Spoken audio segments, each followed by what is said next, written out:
Hi everyone.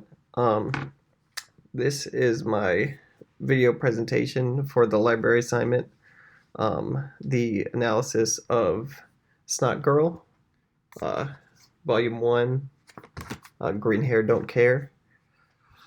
Uh, so first off, the creative team for Volume 1 was the writer was Brian Lee O'Malley, who did Scott Pilgrim. Uh, the artist was Leslie Hung.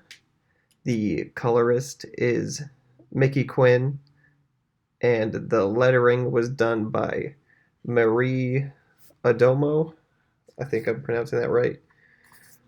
And it's published by Image Comics. So, Volume 1 is a compilation of the first 5 issues of Snotgirl, and it comes in at a page count of about 144.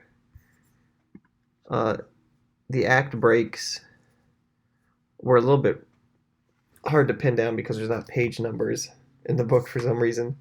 But Act 1 ends at about where issue number 1 ends, I think. Lottie is in a bathroom. Lottie's the protagonist. She's in a bathroom. She's having an allergy attack, and she spills her allergy pills all over the floor. And Caroline, the cool girl who she wants to be friends with, comes in the bathroom and slips on one of the pills and busts her head open. And this conflict of the whole mystery around that and how Lottie's dealing with it builds throughout Act 2, because Lottie has now another secret beyond just that she has terrible allergies and her life isn't as perfect as everyone uh, thinks it is and the way she wants everyone to think it is. Act 3 begins near the end, probably like a little after the start of issue number 5. It's called The Same Old Mistakes.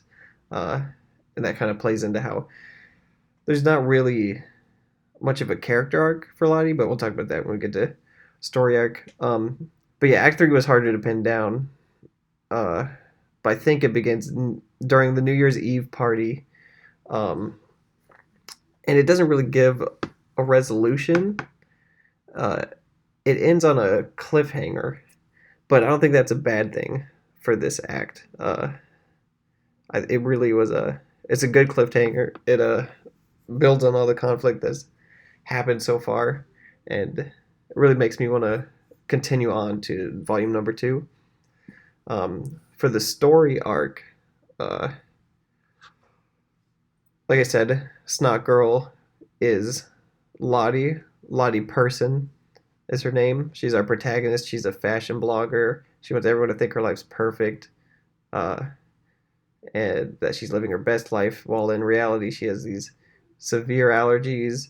All of her friends are kind of not the greatest friends or people. Her life's kind of falling apart. Her boyfriend just recently separated from her and is dating one of her old interns. And then the whole thing with Caroline in the bathroom. So Lottie's life is a mess. And throughout the whole story, we kind of play around with the split personality of her, what she wants to be portrayed on social media and the way her life's actually going. And the story arc, it has a clear beginning with that issue 1. At first, I didn't know where it was going with issue 1. Then by the end, with the whole Caroline thing, it really the story picks up. And then there's a whole mystery around Caroline, and it's kind of a mystery because you start to think Lottie's hallucinating. I don't want to give away too much because I want people to read this, but yeah, they built on all that through Act 2, like I said before. The story arc ends on a cliffhanger. For the character arc, nobody really changes. They're kind of cemented in their vapid, superficial social media portrayal of themselves that they want everyone to think is their real life. But everyone's kind of a jerk, besides Charlene, who's the intern. Uh, yeah, Lottie doesn't change. Every opportunity that she really gets to change or be kind, she kind of flinches away from. She's very focused on herself in this volume, and if there's any arc, it's more of like a fall arc. Just gets worse as the book progresses. Um, Keeps trying to please the same people who don't really care about her. She's obsessed with keeping up her image, and I don't think that this character arc or lack thereof is a bad one because we get to see her spiral, and it really makes me. I was deeply invested in the way Lottie keeps messing up, sort of in a Breaking Bad type way, where you want this person to get better, but they keep getting worse.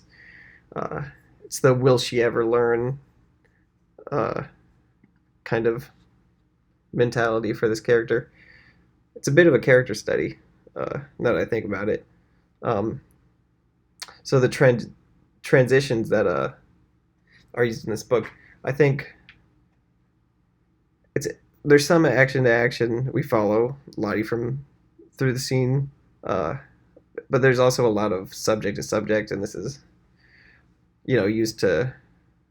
This gives us more of a glimpse into Lottie. We're more engaged in the story and how she's kind of feeling right now, and also where she's at mentally. So, for example, there's a scene where Lottie drops an egg and it hits the floor and cracks open, and then the next panel is the bloody bathroom floor where Caroline busted her head open.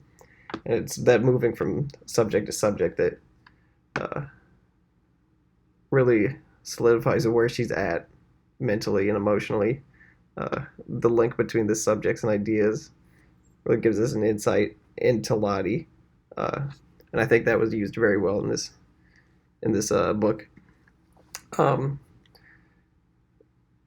the comic pages function very well as a mini comic.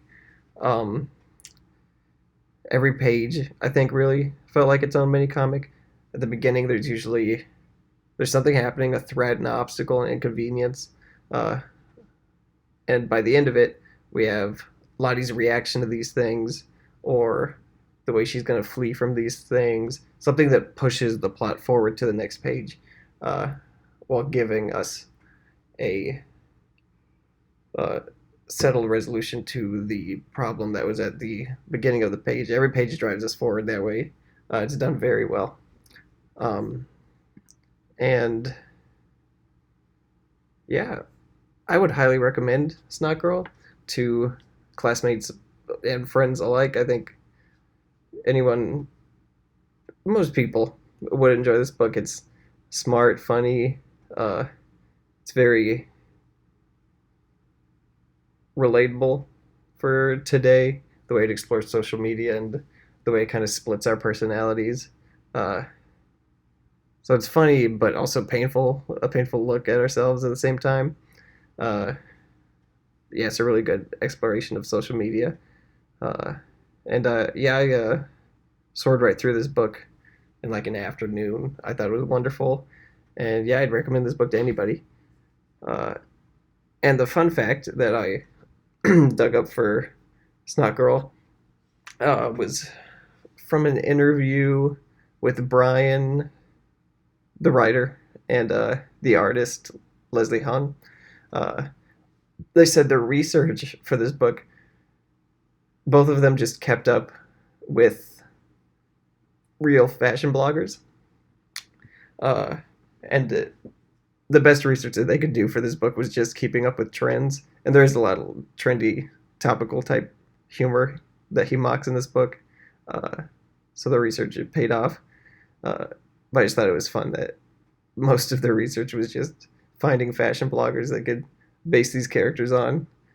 But yeah, that is my analysis of Snotgirl. Yeah, highly recommend it. Thanks.